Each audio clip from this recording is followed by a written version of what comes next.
Never in a million years would I think that I'd be sitting here 20 years later with still no answers. A renewed effort to find 21-year-old Maura Murray. She crashed her car into a snowbank in Haverhill. Did an intensive search of the crash scene. And blink of an eye, gone. Disappearance of Maura Murray remains an open case.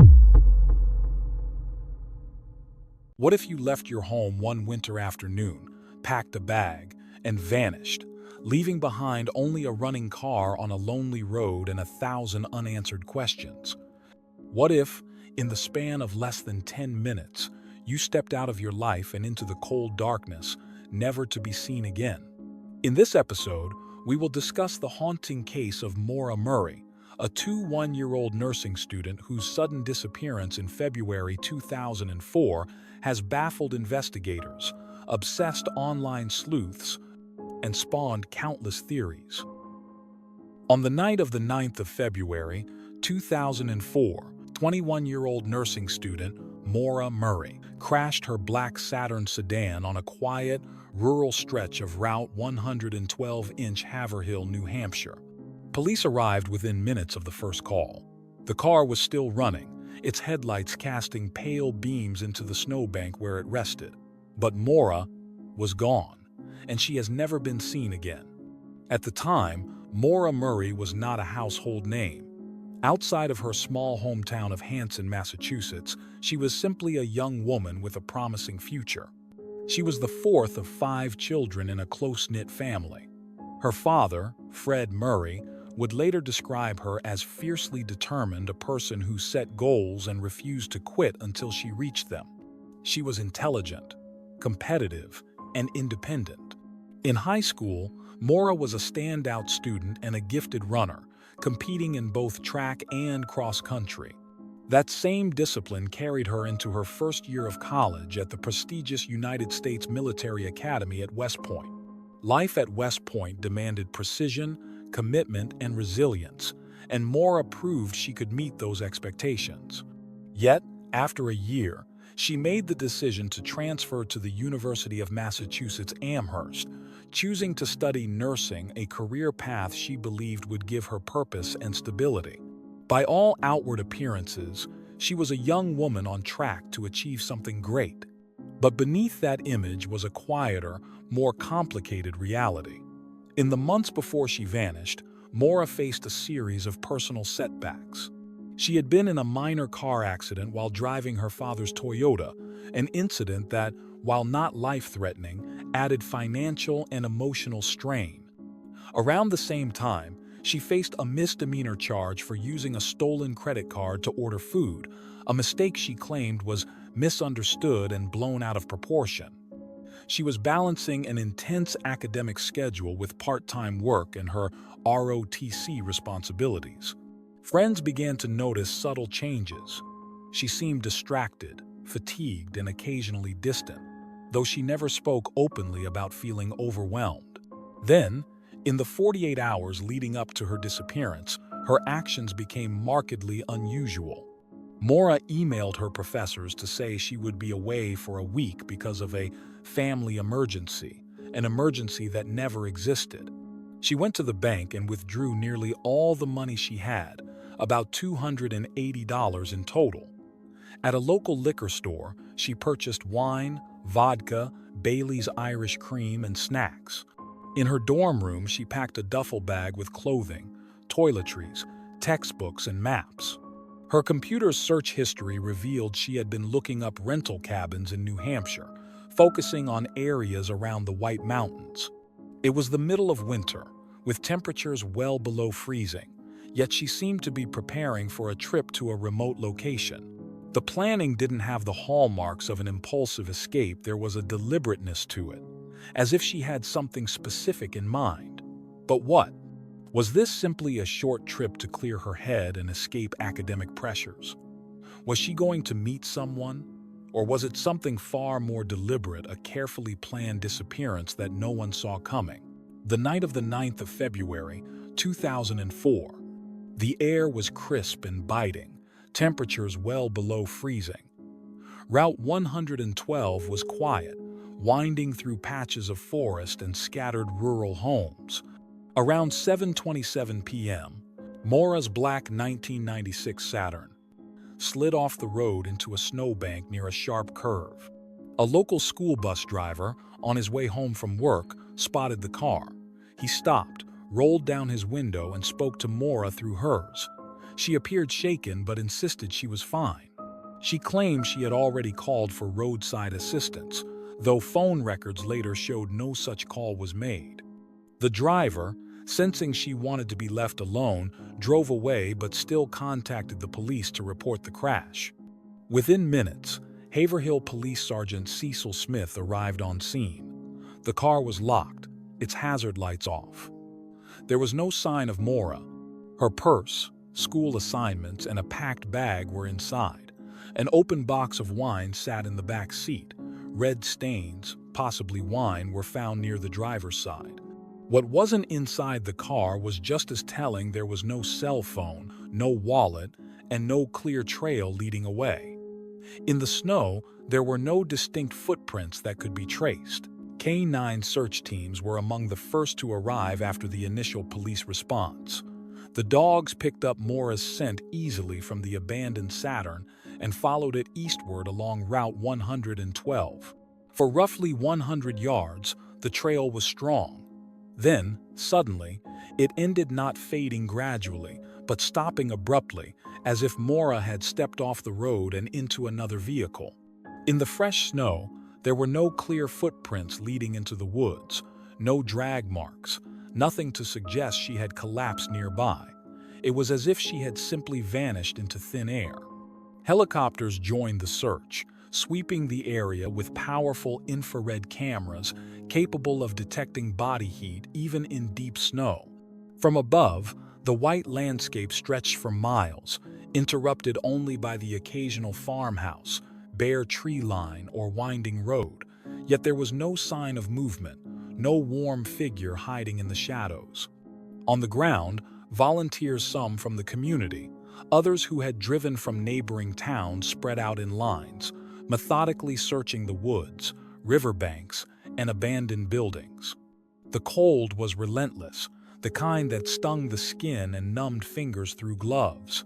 The wind cut through layers of clothing, and the snow crunched loudly under boots. Searched with dogs, by air, and on foot.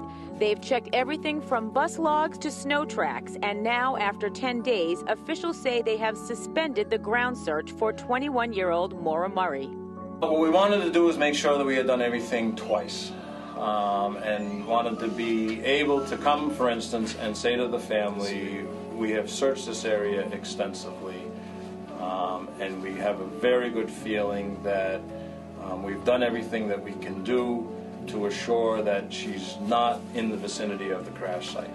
Officials even went a step further when asked if they thought Murray left the scene of her January 9th car accident on her own. At this point, I have no reason not to believe that.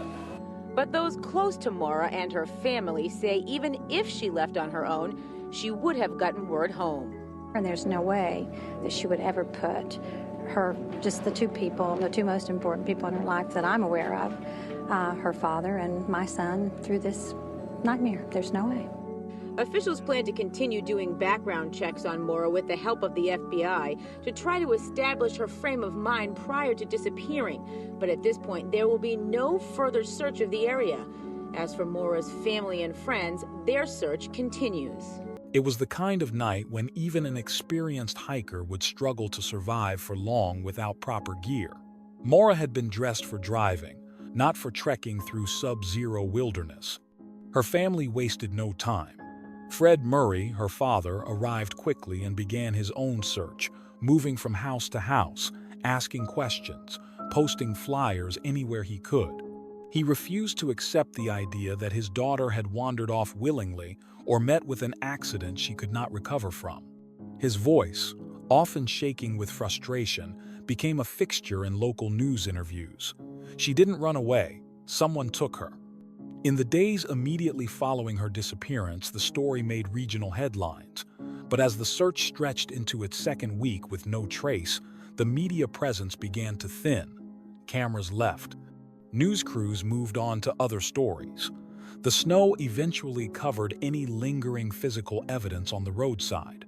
Then came the theories. Online forums of the early 2000s, smaller, more niche than today's social media, began buzzing with speculation. Amateur sleuths dissected every known detail. Some suggested she had been picked up by a stranger, perhaps someone with sinister intentions. Others believed she might have arranged to meet someone she trusted, and that person's involvement had never been uncovered. A smaller, darker group posited that she had walked into the woods to take her own life, though her family vehemently rejected the idea. And then there were the more sensational theories, that Maura had staged her disappearance, creating a trail of clues before starting a new life far away. During a recent cold case review, investigators returned to the evidence that had been sitting in storage for nearly 2 decades. The black Saturn that Maura had been driving was examined again, this time with technology far more advanced than what was available in 2004. On the driver's side door, a latent partial fingerprint was lifted, one that had been overlooked or perhaps simply unreadable during the original investigation. The print was processed through modern forensic imaging systems and run against expanded national databases. This time, there was a match. The name returned was Stephen Baldwin, a former West Point cadet who had attended the academy during the same period as Maura. Their exact relationship, if any, remains unclear. Baldwin's later history included involvement in unrelated criminal cases, but he had never before been linked to Maura or the night she vanished. Authorities have stopped short of naming him a suspect. No arrest has been made, but the revelation has injected new life and new controversy into the case. For some, Baldwin's name is the first solid lead in 20 years. For others, it's just another in a long series of paths that may lead nowhere. While law enforcement remained cautious, Maura's older sister, Julie Murray, was anything but. Determined to break through what she sees as years of stagnation, she launched a podcast, The Untold Story of Maura Murray. Week after week, Julie has presented information she claims was either ignored or dismissed early on. Witness accounts of suspicious vehicles idling near Route 112 that night, reports of unidentified men spotted walking along the road, and discrepancies in the timeline provided by law enforcement. For Julie, the conclusion is clear: her sister didn't vanish by choice. Maura, she believes, was the victim of foul play, and the truth has been buried under 2 decades of missteps, missed opportunities, and silence. On the evening of February 9th, 2004, almost 18 years ago, Maura Murray crashed her car on Route 112 in Haverhill, New Hampshire, never to be seen again. It's a long time, but it also seems like it was just yesterday that she disappeared. Maura's sister Julie says the family continues to look for answers. We've had a lot of instances where we got our hopes up and we were thinking that we were finally closer to some answers, only to be let down. So we're pretty resilient in that regard. 2021 brought another dead end. Bone fragments found on Loon Mountain determined not to be Maura, but just this week, a call from the Attorney General's office sharing a new VICAP profile alert. It's a way for multiple agencies and different jurisdictions to share information. Julie says the alert is long overdue, but for the family and the community that continues to show support, it's one step closer to finding Maura. And we've had people supporting us from the beginning, and people joining all along the whole journey of trying to find out what happened to Maura. And so I want to, on behalf of my family, I want to thank everyone. Today, the stretch of Route 112 where Maura's Saturn came to rest looks almost exactly as it did that night. In the winter, snow piles in uneven drifts along the roadside. The air is still and thin, broken only by the occasional passing car. For locals, the curve in the road is just another part of their daily drive. But for those who know the story, every bend, every shadow, feels weighted with unanswered questions. Some believe the newly discovered fingerprint could finally be the thread that unravels the mystery. And the truth is, despite the technology, The podcasts, the relentless online sleuthing, the facts remain almost unchanged since that February night in 2004. There have been no confirmed sightings, no remains recovered, no confession or credible witness account of what happened after Maura left her car. What endures is an image, a young woman standing beside her disabled car on a dark winter road, her breath visible in the cold air. In less than 10 minutes, she was gone. Maura Murray was 21 years old when she disappeared. She had a life, a family, a future, and in the space of a few minutes, it all vanished. 20 years later, the road is still empty, but the questions haven't gone anywhere. And that's the story of Maura Murray, a promising young woman who vanished into the frozen New Hampshire night. Was she running away, meeting someone, or the victim of something darker? Share your theories in the comments, and don't forget to like, share, and subscribe. Join me next Monday for another baffling disappearance.